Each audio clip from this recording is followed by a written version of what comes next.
Today we're diving into the expansive world of Sleeping Gods, Distant Skies, the follow-up to the great campaign game Sleeping Gods. And in this video, I'm going to look at the 4 things that truly disappointed me about Distant Skies. Before we start though, this game is epic and it's just a masterpiece in bringing in elements of RPGs into more mainstream classic board games that's going to appeal to a larger, wider gaming audience. Storytelling is not unique to this game, but Ryan Lockett has certainly created a world so immersive that he's bridged that gap between RPGs and modern board games.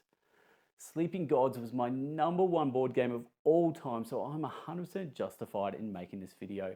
And look, this video is not going to be a hate video about Distant Skies. The game is brilliant, but there's just too many similarities to the original and just a few disappointments that I really need to talk about. So let's buckle up and let's get into those 4 things that I was really disappointed about. And #1 is repetitive combat mechanics. Now, combat was always that part that just felt the flattest in the original game, and some tweaks have been made to Distant Skies, but certainly not enough. Look, the changes didn't decrease the one thing that I wanted to see, and that was decrease the time it takes to do combat. If anything, it feels potentially longer. Look, using these combats and assigning them to 4 different members, it works. But here's the problem. I attack, then they counterattack, then I attack, then they counterattack. It's repetitive, it's a slog, it never feels natural, and I often sigh when another large combat is about to come up and I know I'm in for a long haul. Even in my playthrough, I just cut out most of the combat because it took forever and it was boring to watch. The big bosses, look, they're great, but at the exact same time, the repetition remains. I wanted more variety in combat, streamlined mechanics, and mostly just quickened up gameplay, but unfortunately, none of that happened. Moving on to our second point, and that is character customization, or the lack thereof. Sleeping Gods has an incredible cast of characters, each with their own unique story, but when it comes to customization, it just falls short. I want to feel a deeper connection to these characters. Having more options for personalization would go a long way. Just a few extra skills, maybe at the start of the game, to give to each person, just something to have a bit of difference for each character. I only ever felt connected to Claire Smith. The other 4 members just hung around like a bad smell. No major uniqueness and 0 character growth. If you love video games like Oblivion, then you're going to understand watching your character be a numpty at the start and growing their traits to being like elite traits, it's so rewarding. Why can't we have that in Sleeping Gods?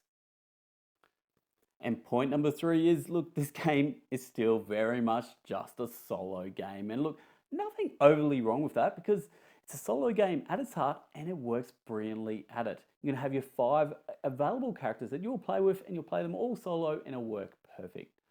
But as stated in disappointment #2, the characters have no individual development on their own. They will always be together as a group. So what is the point of playing with anyone else but you? Look, there's just no actual interaction between the players. Cool, you'll be talking about discussions and things like that. That's fine, someone will make a decision and you'll move on. I'll entertain this game at 2 players, mainly because I enjoy the story with someone else, but there's not a chance in hell I'm playing this with 3 or 4 people. So my question is, why can't this group break up? Why can't we have multiple storylines going at once? Why can't one player take, say, two of these characters and go one way? Why can't I take, say, 3 characters and go the other way? This would make this game absolutely brilliant at higher player counts, and it's probably just one of my biggest disappointments that hasn't changed in this game.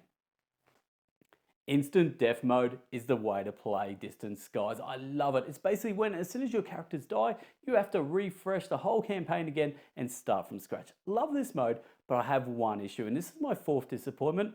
I want some more early exploration options. Now let me explain. The very first page here, we're going to know this very well because this is what we're going to do every single time we start a campaign. So we're going to have to do these quests to build up, to get some extra combat cards, to build up our abilities, just to make life easy for us when we go to these other options. But what about if I don't want to do that anymore? What about if I've done that 100 times over and I just want to go straight away and maybe explore? How about a leveling up option? What about if I go here and I go into some combat? All of a sudden, maybe I'm on a lower level combat, so maybe things are going to be a bit easier for me. What about a lower level skill check? I like it. Now, how are we going to achieve it? What about tying it to campfires?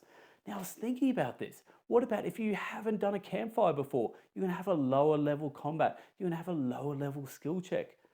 I reckon tying up leveling up to your campfires would be a really good way to be able to, I guess, make you want to explore more straight up.